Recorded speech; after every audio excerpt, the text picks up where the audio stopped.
이스라엘 백성들에게는 3대 절기가 있습니다. 이스라엘 남자들에게는 반드시 지켜야 될 3대 절기는 페사흐라고 하는 6월절이 첫 번째입니다. 이는 애굽에서 구원받은 것을 감사하며 기억하면서 드리는 절기고, 두 번째는 하그사바라고 하는 절기인데 오순절입니다. 처음 익은 열매로 하나님께 감사 예배를 드리는 것입니다. 세 번째가 하그슈카라고 하는 건데 수장절 혹은 장막절이라고 합니다. 이는 광야 40년 동안을 지켜주신 하나님의 은혜를 기억하고 감사하는 것이고, 추수한 곡식을 잘 저장하면서 하나님께 감사하는 절기라고 말을 하고 있습니다. 근데 이 3대 절기를 내용적으로 보면 페사흐라고 하는 것은 구원감사 6월절이고, 두 번째 7절이라고 말하는 오순절 하그사바는 일용양식을 주신 것을 감사하는 것입니다. 그리고 하그슈카라고 하는 수장절은 우리를 인도하시고 보호해 주신 하나님의 은혜를 감사한다, 그런 의미가 있는 것입니다. 결국 이스라엘 백성들에게 있는 3대 절기는 성도의 구원과 일용할 양식과 하나님의 인도와 보호를 감사하는 절기라고 말할 수가 있는데, 이것은 하나님께서 우리에게 베푸신 은혜, 우리 하나님의 백성들이 하나님으로부터 받은 은혜를 기억하면서 절기 때마다 감사하지만 이 모든 것을 하나님께 감사한다, 그런 의미가 담겨 있습니다. 오늘은 추수감사주일인데 한 해 동안 우리를 지켜주시고 결실을 맺게 하시고 우리에게 일용 양식 주신 것을 감사하면서 절기를 지킵니다. 그러나 동시에 우리를 구원하시고 인도하시고 우리를 보호하신 하나님의 은혜를 감사하는 믿음을 가지면서 이 절기에 참여해야 된다 하는 것입니다. 마르틴 루터는 말하기를 기독교인과 비기독교인의 차이는, 결정적인 구별 차이는 지나온 하나님의 손길을 감사하느냐 감사하지 않느냐, 여기에 차이가 있다고 말을 했습니다. 지금까지 인도하시고 우리에게 일용양식 주시고 모든 것을 채우신 하나님의 은혜를 감사함으로 하나님의 거룩한 백성의 온전한 모습을 유지하는 하나님의 거룩한 자녀가 되기를 축원합니다. 오늘 우리가 읽은 골로새서는 사도 바울의 옥중서신입니다. 바울이 3차 전도여행 때 에베소에서 복음을 증거하던 중에 그 지역에서 골로새 교회가 세워지게 되었습니다. 바울이 옥중에 있을 때 그 골로새 교회의 사역자였던 에바브라가 바울을 찾아왔습니다. 그리고 골로새 교회에 침투했던 이단과 세속 사상 때문에 교회가 갈등하고 힘든 것을 의논을 했습니다. 그때 골로새 교회에 침투했던 이단은 첫째는 유대 율법주의자들입니다. 예수를 믿어도 율법을 지켜야 된다, 천사를 숭배해야 된다, 이런 율법주의자였고, 세속 사상이라고 하는 것은 그 당시 만연했던 영지주의 이단을 말하는 것입니다. 바울은 이렇게 복음을 세워진 교회가 이단들의 침투 때문에 흔들리는 것은 그들이 기독론이 약하다 생각을 하고 기독론을 강조하면서 골로새서를 기록했다고 하는 겁니다. 이 골로새서는 상당수가 에베소와 닮았습니다. 그래서 쌍둥이 서신이라고 말을 하는데, 학자들은 하이 크리스톨로지라고 하는 고등 기독론을 이 골로새서에서 강조했다라고 이야기를 합니다. 어떻든 이 골로새서는 예수가 누군가를 설명하면서 동시에 너희는 그리스도로 말미암아 하나님의 은혜를 감사하라, 그런 말씀이 곳곳에 기록되어 있다고 하는 것입니다. 오늘 우리가 읽은 본문도 3절이지만 사실 그 3절마다 감사라는 말로 한 기절씩 맺고 있고, 무엇으로 인하여 감사하라, 이런 형식을 가지고 있다고 하는 것입니다. 따라서 이 본문을 중심으로 우리가 무엇을 감사할 것인가, 하나님의 은혜를 어떻게 할 것인가를 함께 나누어 볼까 합니다. 제일 먼저 15절 말씀을 다 같이 한번 읽어보겠습니다. 15절. 그리스도의 평강이 너희 마음을 주장하게 하라. 너희는 평강을 위하여 한 몸으로 부르심을 받았나니 너희는 또한 감사하는 자가 되라. 오늘 본문에 보면 너희는 평강을 위해서 한 몸으로 부르심을 입었다라고 말을 했습니다. 평강을 위해서 한 몸으로 부르심을 입었다는 말은 잠시 전에 말씀을 드렸듯이 당시 골로새 교회가 이단의 침투로 인해서 분열되고 갈등이 있었다고 하는 것을 의미하는 겁니다. 유대 율법주의자들은 예수를 믿어도 할례를 받고 율법을 지키고 그리고 천사 숭배도 하고 금욕생활을 해야 된다 강조했습니다. 그런가 하면 영지주의자들은 자기들만의 영지가 있다고 그랬어요. 여기서 말하는 영지는 그노시스를 말하는 건데 이것은 자기들만의 영적 지혜를 가지고 구원에 이를 수 있다고 말하는 겁니다. 그리고 영적인 지혜를 가지고 구원받은 사람은 육신이 구원받는 거 아니기 때문에 마음대로 행해도 된다. 이렇게 쾌락주의를 주장하고 신비주의를 주장한 사람이 있었습니다. 자연적으로 유대 율법주의자들과 영지주의자들은 갈등과 극에서 충돌이 많았습니다. 이렇게 흔들릴 때에 사도 바울은 말하기를 너희는 바로 분열과 갈등이 아니라 평강을 위해서 한 몸으로 부르심을 받았다라고 말하고 있는 겁니다. 근데 중요한 것은 부르심을 받았다는 그런 말입니다. 우리는 하나님의 부르심을 받았다. 이것을 감사하라 이렇게 강조했다고 하는 겁니다. 누가 불렀느냐? 왜 불러줬느냐? 이건 대단히 중요한 의미를 주는 겁니다. 만약에 여러분 지나가던 노숙자가 여러분을 불렀습니다. 그러면서 하는 말이 너는 내 것이다. 그렇게 말하면 여러분이 기분 좋겠습니까? 무슨 소리야 이게? 저 사람 도둑 사람 아니야? 내가 왜 자기 거야? 이렇게 반발할 겁니다. 그런데 지금 나는 초라해도 대통령이 불러서 당신은 나의 사람입니다 라고 말한다면 여러분 어떻게 하겠습니까? 그 격이 달라지는 겁니다. 느낌이 달라지는 겁니다. 우리 자신 대단한 존재가 되는 겁니다. 제가 아는 장로님 한 분이 가족 중에 누군가가 강아지 한 마리를 선물로 줬어요. 이분이 혈통 있는 강아지를 하나 선물을 받았는데 그런데 이 강아지가 아무리 봐도 좀 문제가 있는 것 같이 느껴진 거예요. 왜냐하면 잘 걷지 못하고 일어서지 못하니까 새끼라서 그런 줄 알았는데 아무도 이상하다. 그래서 가축병원에 갔더니 이 강아지는 태어날 때부터 척추뼈가 이상이 생겼다는 겁니다. 정상으로 살 수가 없다는 거예요. 곧 죽을 거랍니다. 그래서 이 강아지는 이건 희망이 없습니다 라고 얘기를 했대요. 그래서 그래도 생명인데 수술하면 안 되겠습니까? 첫째는 수술해서 살아날 확률이 적습니다. 그리고 이거 한 번 수술해야 되는 게 아니라 여러 차례 수술해야 되는데 이건 강아지는 보험이 안 되니까 돈이 많이 듭니다 라고 얘기를 한 거예요. 그냥 포기하시고 두고 가시면 저희가 알아서 처리하겠습니다. 장로님이 생각하기를 그래도 생명 받아서 나온 건데 불쌍하니까 돈은 관계하지 말고 수술합시다. 네, 책임 묻지 않겠습니다. 그래서 수술했답니다. 수술을 한 번, 두 번 척추 인공뼈도 집어넣고 했는데 한 2천만 원 가까이 돈이 들어갔네요. 그러니까 너무너무 그렇게 정성을 쏟았는데 그 정성 쏟고 나니까 그 강아지한테 사랑이 많이 간 거예요. 이 강아지가 기특하게 살았습니다. 그런데 그래도 이 아파트 바닥이 미끄러우니까 그 장로님은 강아지가 다닐 수 있는 카펫을 깔아놨어요.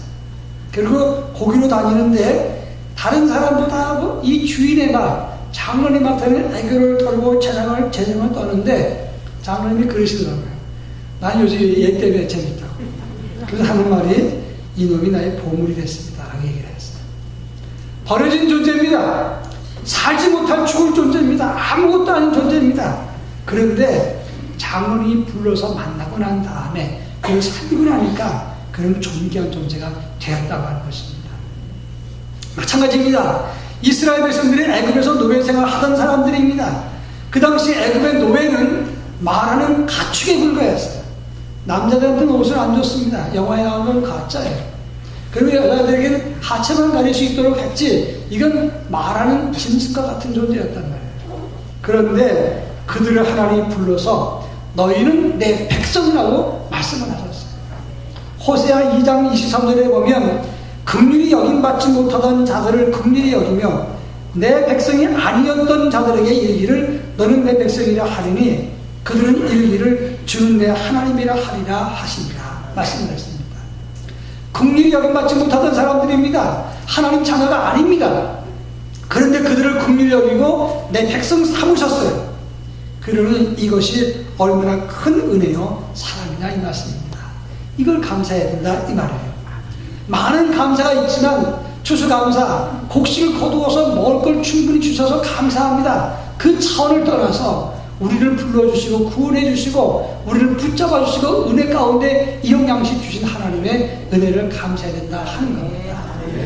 어떤 사람이 등산을 갔답니다. 갔습니다. 등산을 갔는데 잠시 쉬고 있는데 옆에 보니까 쓰레기들이 지저분하게 놓여 있었어요. 그래서 자기가 지고 가기도 너무 지치고 하니까 돌 무더기를 여러 개 갖다 놓고 돌을 보기 싫으니까 덮어놨어요. 그랬더니 그 다음 사람이 지나가다가 거기다 돌을 던진 겁니다. 이렇게. 그 다음 사람도 또 돌을 던졌는데 제법 우프에 올라가니까 그러니까 누군가가 지성을 들인 줄 알고 다음 사람이 정성스럽게 돌을 얹고 또 다음 사람이 정성스럽게 돌을 얹고 해서 몇 달 뒤에 가봤더니 거기에 돌탑이 생겼더래요. 그분이 그걸 보면서 세상 참 이상하게 이런 데다가 정성을 쏟는구나. 그리고 그냥 지났다가 몇 달 지났는데 그 돌탑 위에 돈을 올려놓기도 하고 촛불을 켜놓고 거기다가 복을 빌드라는 겁니다. 이분이 글을 썼는데 이렇게 썼습니다. 내 믿음이 쓰레기로부터 시작된 돌탑 믿음이 아니라 하나님이 부르신 믿음이라서 감사한다라고 썼어요. 그리고 말하기를 우리는 적어도 하나님이 우리를 부르신 예수 그리스도의 부르심을 입은 하나님의 자녀라 이렇게 간증을 하고 글을 쓴 걸 봤습니다. 맞습니다. 로마서 1장 6절에 보면 너희들 그들 중에서 예수 그리스도의 것으로 부르심을 받은 자니라 말씀을 하고 있습니다. 우리는 어쩌다 생긴 쓰레기 위에 있는 돌탑 믿음이 아니라 예수의 것으로 부르심을 받은 하나님의 자녀, 하나님 백성인 것을 믿으시기를 축원합니다. 그러면 우리를 왜 부르셨습니까? 디모데전서 1장 12절에 보면 나를 능하게 하신 예수 그리스도 우리 주께 내가 감사함은 나를 충성되이 여겨 내게 직분을 맡기심이라 말씀했습니다. 이 말은 사도 바울의 고백이에요. 그럼 바울이 충성된 사람이었습니까? 아니잖아요. 그는 회방자입니다. 복음에 핍박했던 사람입니다. 믿는 사람을 잔멸하기 위해서 그들을 죽이기 위해서 애썼던 난폭한 사람입니다. 그가 언제 충성했습니까? 그런데 충성된 자로 하지 않고 충성된 자로 여겼다 그랬어요. 본래는 충성한 사람이 아닙니다. 그렇지만 충성한 사람으로 여겨서 하나님의 일을 하게 하셨다는 겁니다. 오늘 우리가 마찬가지예요. 왜 감사해야 되는가? 우리도 바울처럼 자기 잘난 맛에 자기 능력과 지식과 신분을 자랑하고 사람을 죽이고 힘들게 하는 일에 앞장을 섰고 예수 핍박하면서도 그것이 잘하는 줄 알았던 못난 인생이 우리 아닙니까? 그런 우리를 충성된 자가 아닌 우리를 충성되이 여겨서 부르시고 직분을 주셨기 때문에 이것을 먼저 감사해야 된다 이런 말입니다. 유럽의 어떤 가정에 10년 넘게 우산꽂이로 사용했던 항아리가 하나 있었답니다. 어떤 동네 사람이 이사 가면서 이걸 주고 간 거예요. 그 앞에서 버리기도 그래서 그냥 받아놨는데 자기도 처치곤란입니다.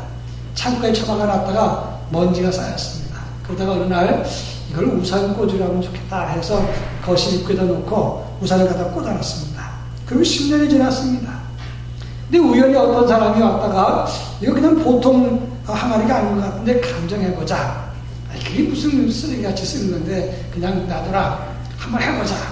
감정했더니 그게 중국 당나라 때 항아리였어요. 100만 불이 넘는 겁니다. 본래 정교하게 만들어졌는데 하찮게 그냥 버려두었습니다. 그래서 더럽게 쓰였단 말이에요. 우리도 하나님의 젤렘, 하나님의 형상으로 지음받은 존귀한 존재로 태어났어요. 근데 우리는 버려졌습니다. 하찮게 쓰였습니다. 더럽게 쓰였습니다. 그래서 사람들 앞에 아무것도 아닌 존재가 됐어요.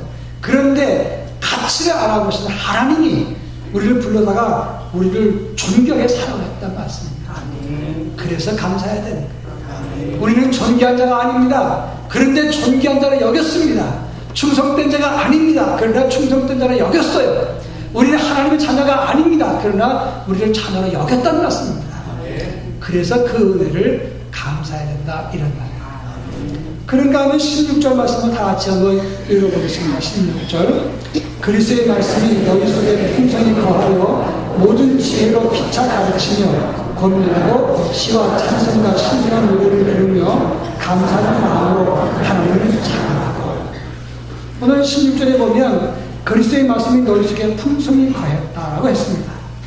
그래서 풍성하다는 말은 프레시오스라고 하는 단어인데 이 말은 이렇게 부족한 게 없어서 넘쳐 흐른다는 말이에요. 그리고 거한다는 건 에노이케라는 말인데 그 안에 산다 이런 뜻입니다. 말하면 예수 그리스도의 말씀이 부족함이 없이 흘러넘쳐서 우리는 그 안에 산다는 거예요. 자, 이것을 감사하는 말인데 이 말의 참뜻은 뭐냐? 16절의 내용이 이겁니다. 그리스도의 말씀이 우리 내면에 자리 잡을 때 우리 인생이 풍성해진다는 것을 뜻하는 거예요. 여러분, 이게 중요한 의미가 있는 겁니다. 많은 걸 가진 사람이 감사를 많이 한다? 그렇지 않습니다. 적게 가져도 충분히 감사할 수 있는 사람 얼마든지 있어요. 많은 거 움켜쥐고도 풍성하지 못한 삶을 사는 사람이 많습니다.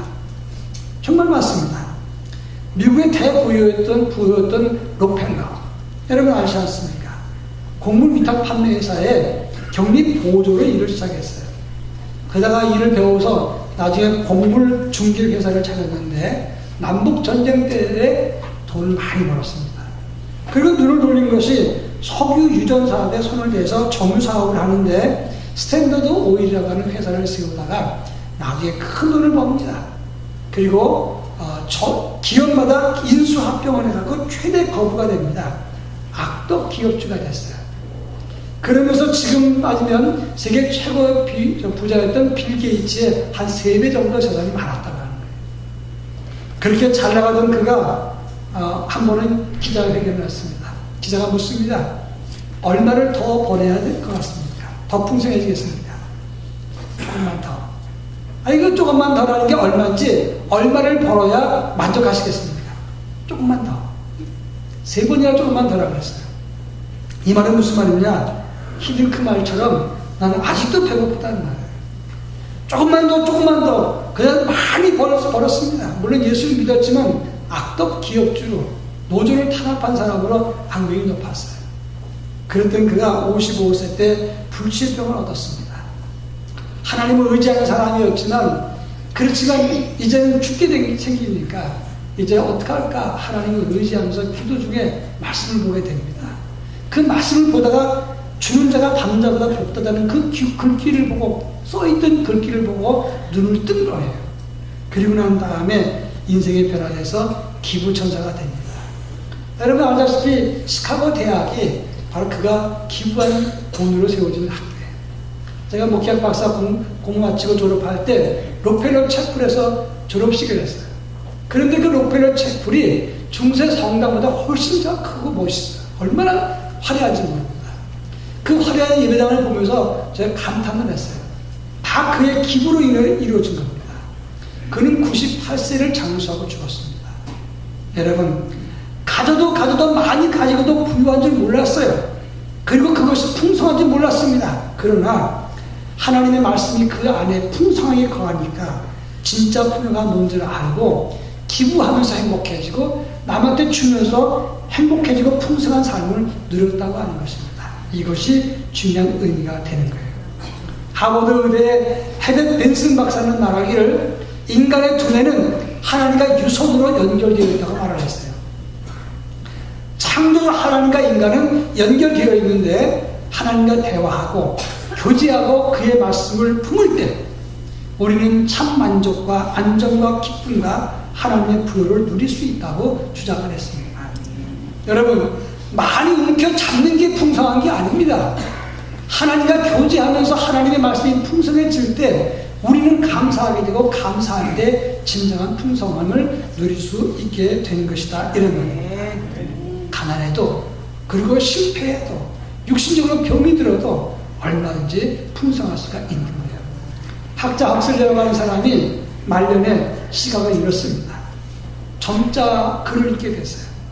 학자가 눈이 안 보이니까 글도 못 쓰고 또 책도 못 읽습니다. 답답하죠.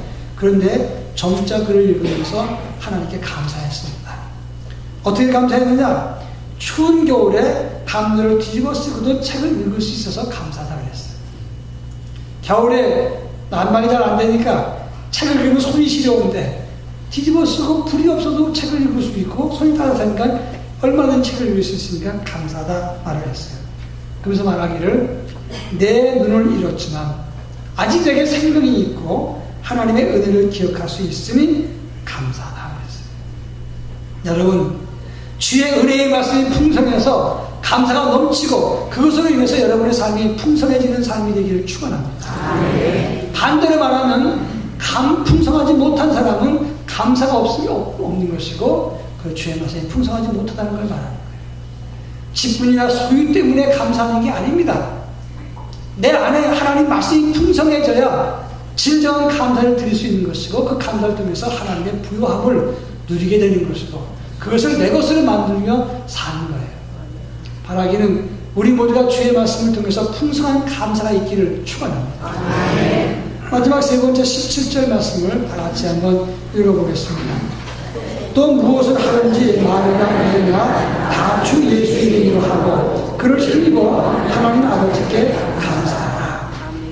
주 예수 이름으로 하라. 주 예수의 이름은 오너마란 말인데 그리스도의 이름과 명예와 능력을 말하는 것입니다. 그를 힘입었다는 말은 그를 뒷 배경으로 뒀다 이런 뜻이 되는 거예요. 예수의 이름과 명예, 예수의 능력이 내 배경이 되고 백이 됐다 이런 말입니다. 마태복음 12장 24절에 보면 예수님께서 귀신을 쫓아내고 눈먼 사람은 눈 뜨게 하고 말 못하는 사람 말하게 하니까 바리새인들이 이렇게 말합니다. 제가 귀신의 왕 바알세불을 힘입어서 귀신을 쫓아냈다라고 말합니다. 그때 예수님이 뭐라고 말합니까? 내가 귀신의 능력을 힘입은 게 아니고 세상의 힘이나 영을 의지하는 것이 아니라 성령을 힘입어서 귀신을 쫓아냈다고 말씀을 하셨어요. 히브리서 10장 19절에 보면 그러므로 형제들아 우리가 예수의 피를 힘입어 성소에 들어갈 담력을 얻었나니라고 말씀했어요.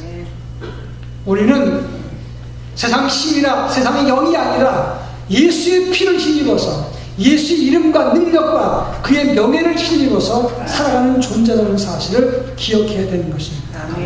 이걸 감사해야 돼요. 제가 고등학교 다니던 시절에 친구가 자기 집에 좀 놀러 가자는 겁니다. 그래서 하도 얘기하니까 따라갔어요. 그랬더니 이사한 새 집이었어요. 아버지가 좋은 대학 나와서 좋은 직장 다니고 돈을 많이 벌어서 이사를 갔습니다. 그런데 도배를 못하고 있대요. 왜 못하느냐 했더니 부적이 있는데 그 부적이 그냥 도배를 하면 도배 안에 부적이 있을 테니까 그게 겁나고 그걸 띄워버리면 되지 않냐 했더니 그거 띄면 또 애군이 올까봐 겁나서 그걸 못 띄고 있더라고요.